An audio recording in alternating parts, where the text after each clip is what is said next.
पिता पंडित गंगादत्त पंत और माता सरस्वती देवी के आंगन में एक दिव्य प्रकाश का आगमन 21 मई 1900 अल्मोड़ा जनपद उत्तर प्रदेश के कौशानी नामक गांव में हुआ। वह प्रकाश हिंदी साहित्य जगत में सुमित्रा नंदन पंत के नाम से जाने जाते हैं। प्रकृति के सुकुमार कवि सुमित्रा नंदन पंत ने प्रकृति के सारे रूपों को अपने काव्य में उकेरा है। प्रकृति का जैसा चित्रण उनके काव्य में मिलता है वैसा अन्यत्र दुर्लभ है। इनका बचपन का नाम गुसाई दत्त है, जो कि इनके गुरु हरिगिरि ने रखा है।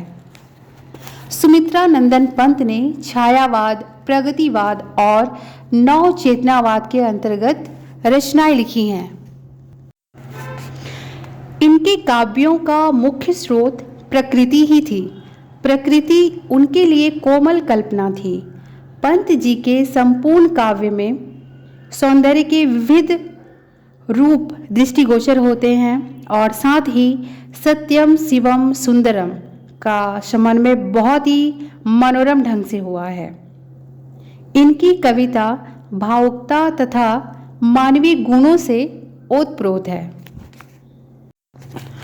अक्सर पंत की तुलना निराला जी और प्रसाद जी से की जाती है, लेकिन यह तुलना बेईमानी है। पंत हिंदी के अनूठे और विलक्षण कवियों में से एक हैं और अपनी जमीन पर अकेले हैं। छायावादी कविता पंत के बिना अधूरी है। हम ये निर्विवाद रूप से कह सकते हैं कि अगर प्रकृति चित्रण छायावादी कविता का मुख्य लक्षण है तो इसका आधार प्रकृति परक कविताएं ही हैं। वे सिर्फ प्रकृति के कवि ही नहीं, विद्रोह के कवि भी माने जाते हैं। पल्लव की कविताएं और उसकी ऐतिहासिक भूमिका पंत के विद्रोही चेतना को दर्शाती हैं। यह अकारण नहीं है कि पल्लव की भूमिका को छायावाद का घोषणा पत्र भी कहा जाता है। इनके अनूठे रचनाशीलता कर्म के लिए इनको कला और बूढ़ा चांद के लिए 1960 में साहित्य अकादमी पुरस्कार से नवाजा गया, तो वहीं 1969 में चिदंबरा के लिए इनको भारतीय ज्ञानपीठ पुरस्कार से भी। इनकी पहली कविता गिरजे का घंटा 1916 में प्रकाशित हुई है। वहीं इनका पहला काव्य संग्रह वीणा है तथा दूसरा पल्लव के रूप में जाना जाता है। उत्तरायण पंत जी का प्रबंध काव्य संग्रह है, जो गांधी जी के जीवन चरित्र पर प्रणीत है।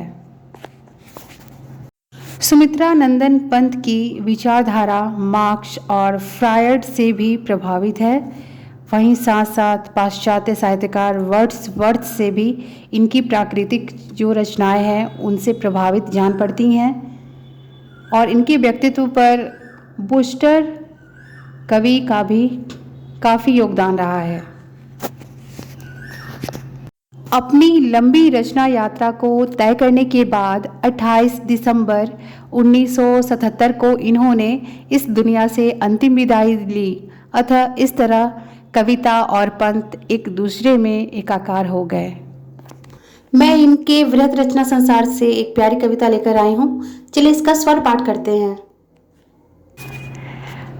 प्रथम रश्मि का आना रंगिनी तूने कैसे पहचाना, कहाँ कहाँ है बाल विहंगिनी पाया तूने यह गाना। सोई थी तू स्वप्न नीर में पंखों में सुख में छिप कर, ऊँघ रहे थे घूम द्वार पर हरि से जुगनू नाना। शशि किरणों में उतर उतर कर भू पर काम रूप नभचर, चूम नवल कलियों को मृद मुख सिखा रहे थे मुस्काना, सिखा रहे थे मुस्काना। स्नेहहीन तारों के दीपक श्वास शून्य थे तरु के पात, विचर रहे थे स्वप्न अवनि में तमने था मंडप ताना। कूक उठी सहसा तरवाशिनी गातू स्वागत का गाना। किसने तुझको अंतर्यामिनी बतलाया उसका आना। निकल सृष्टि के अंध गर्भ से छाया तन बहु छायाहीन, चक्र रच रहे थे खल निश्चर चला कुहुकटो ना माना। छिपा रही थी मुख शशि बाला निसी के श्रम से हो श्रीहीन, कमल क्रोड़ में बंधी थाली कोक शोक से दीवाना, कोक शोक से दीवाना। मूर्छित थी इंद्रिया स्तब्ध जग जड़ चेतन सब एकाकार, शून्य विश्व के उर में केवल सांसों का आना जाना। तूने ही पहले बहुदर्शिनी गावा जागृति का गाना, श्री सुख सौरभ का नभचारिणी गुथा दिया ताना बाना, गुथ दिया ताना बाना। निराकार तम मानो सहसा ज्योति पुंज में हो साकार, बदल गया द्रुत जगत जाल में धर कर नाम रूप नाना। सिहर उठे पुलकित हो द्रुमदल सुप्त समिरण हुआ अधीर, झलका हास कुसुम अधरों पर हिल मोती का शादाना। खुले पलक फैली सुवर्ण छवि खिली सुर भी डोले बधुबाल, स्पंदन कंपन और नव जीवन सिखा जग ने अपनाना। प्रथम रश्मि का आना रंगिनी तूने कैसे पहचाना, कहाँ कहाँ है बाल विहंगिनी पाया यह स्वर्गिक गाना। धन्यवाद। प्रथम रश्मि कविता में प्रकृति के अदृश्य और मूक व्यापारों के प्रति कवि में कौतूहल और विस्मय का भाव है। उदाहरण के लिए रात्रि की अंतिम बेला में ही पक्षियों को सूर्योदय होने का अनुभव होने लगता है। वे घोंसलों से निकलकर चहचहाना शुरू कर देते हैं। इस कविता का एक संदर्भ प्रातःकाल के सूर्योदय से जुड़ा हुआ है, तो वहीं दूसरा देश के जागरण से। देश में भी स्वाधीनता का आंदोलन शुरू हो गया है, अर्थात रात्रि का अवसान हो रहा था। प्रथम रश्मि कविता का रचनाकाल 1920 के आसपास का है। यह कविता उनके वीणा नामक काव्य संग्रह में संग्रहित है। इस कविता में प्रकृति के अदृश्य व्यापारों के प्रति कौतूहल है।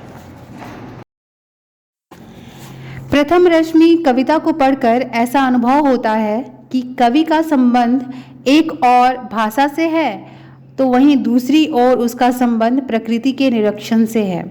वे संवेदनशील बिंब के माध्यम से प्रकृति की सूक्ष्मता रचते हैं। प्रातःकाल के सूर्योदय का प्रकृति में और हमारे जीवन में व्यापक महत्व है। यह सूर्योदय जागरण का प्रतीक बन जाता है। प्रथम रश्मि का व्यंजनापूर्ण प्रयोग है। प्रकृति में प्रथम रश्मि रात्रि के बीच से निकलती है। उसके आगमन पर प्रकृति का चित्र किस तरह से बदलता है और उसके रूप रंग को कवि ने बिंब के माध्यम से रचा है। काव्य में अर्थ, लय और छंद एकाकार हो गए हैं। अतः प्रथम रश्मि काव्य जागरण काव्य है। धन्यवाद दोस्तों।